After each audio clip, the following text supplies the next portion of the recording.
everyone, welcome to our channel, Rebecca, Stu, and the crew. We have 3 different DIYs today. I separated them by the supplies and we'll go over those separately. So here's all 3 that we're going to make. So we'll go over the supplies for craft number 1, which will be this framed art. We're going to use some Crafter Square rub-on transfers. We'll use some wall creation stickers. Anyone will do. I have some leftovers I'm going to use.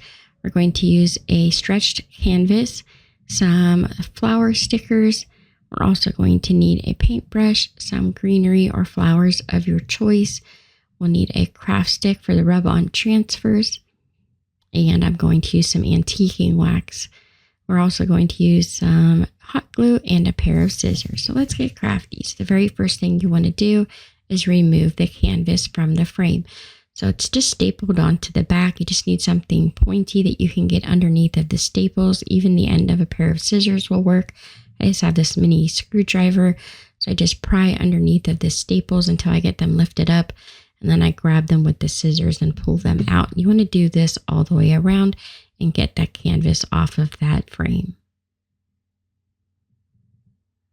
Now my canvas was dirty even inside the packaging. I'm not sure how that happened. So I am going to end up using the back of this canvas. But what you want to do is you want to cut the edges off that were wrapped around the side and the back. And you can see it pretty easily because it's got these lines that are pressed into it. Like I said, I'm going to use the back of the canvas. You can really use either side. It doesn't matter. I like the back. It has like a linen look to it. So I thought it would look just as pretty and actually match my decor a little bit better. So now I'm going to take that antiquing wax. I get that at Walmart or Hobby Lobby. And we're just going to brush that around the sides, the inside frame, and the outside of the frame. And once we have that completely covered, I'm going to wipe the excess off with a baby wipe.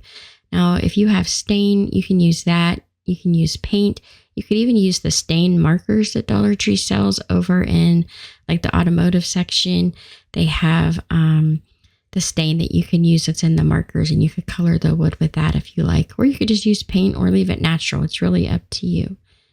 So once I get that excess off, I cut out the word faith from one of the wall creation stickers, and I'm just going to stick that right in the center of my canvas. Now, if you have a Cricut or a silhouette, of course, you could use those to print out a word, but a lot of people I know don't own those, and so I'm trying to show you can make these reverse canvas crafts that you see all over the internet, even without a Cricut or a silhouette or some type of cutting machine.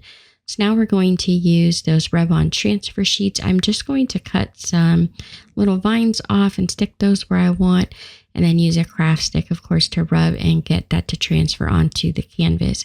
Once it kind of changes color, you know that it's attached, and you can lift up that little sheet there, and you can check it carefully. If it doesn't feel like it's stuck down, just put it down and rub over it again.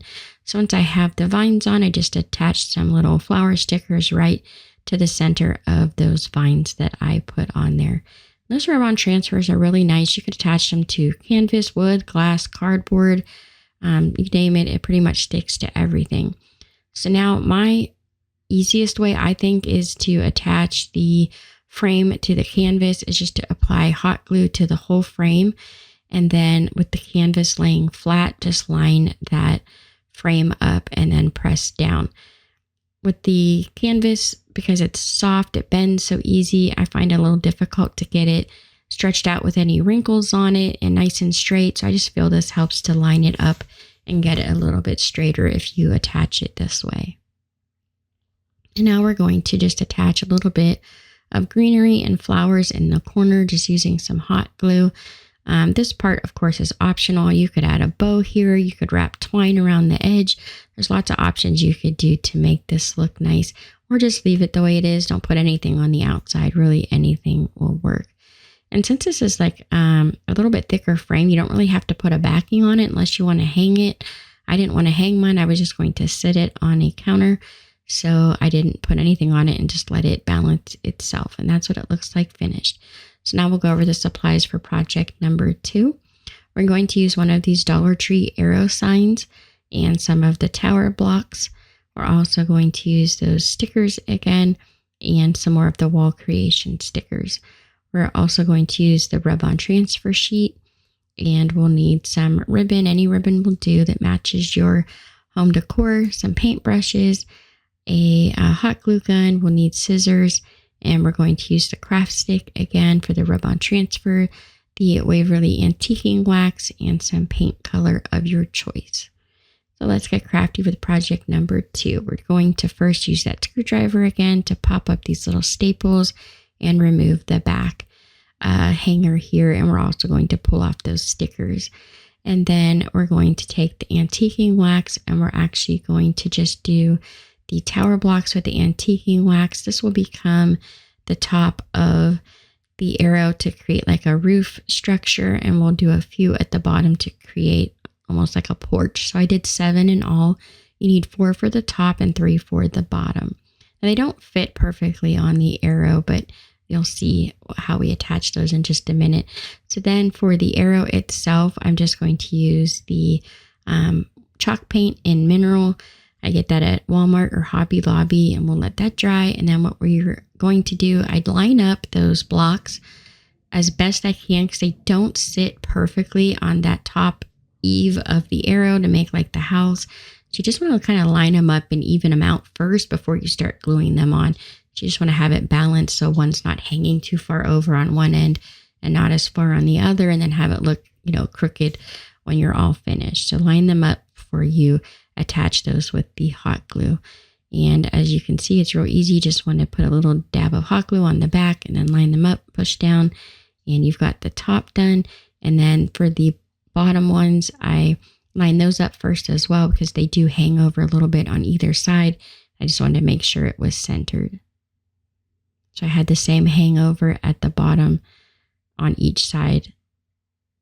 And then taking that wall creation sticker, just go ahead and attach that wherever you like. I decided to put mine right on the bottom. I had a little bit of hangover on the letter H, so I just cut that off with a pair of scissors. Then I cut out that wreath on that rub-on transfer sheet that I got at the Dollar Tree, and I stuck that right to the center at the top.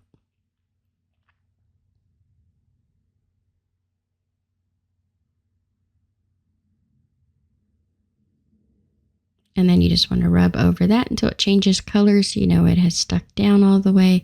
Peel that off, that top sheet off, and then go ahead and apply your flower stickers if that's what you choose to do. I printed these at home. You can get stickers at the Dollar Tree or pretty much anywhere. And then I just made a very simple bow and attached that to the top of the wreath.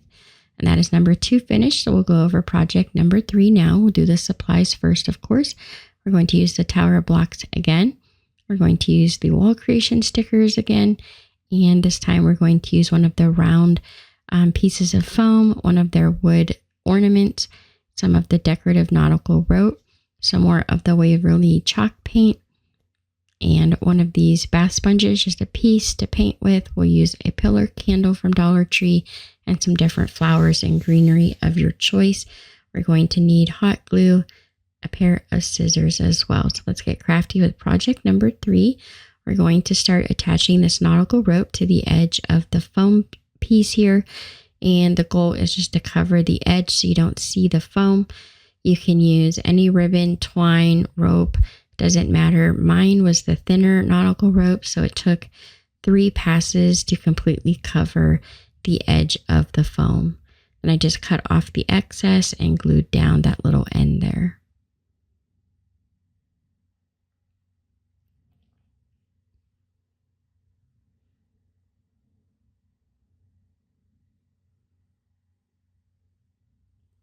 So this piece is going to go right in the center.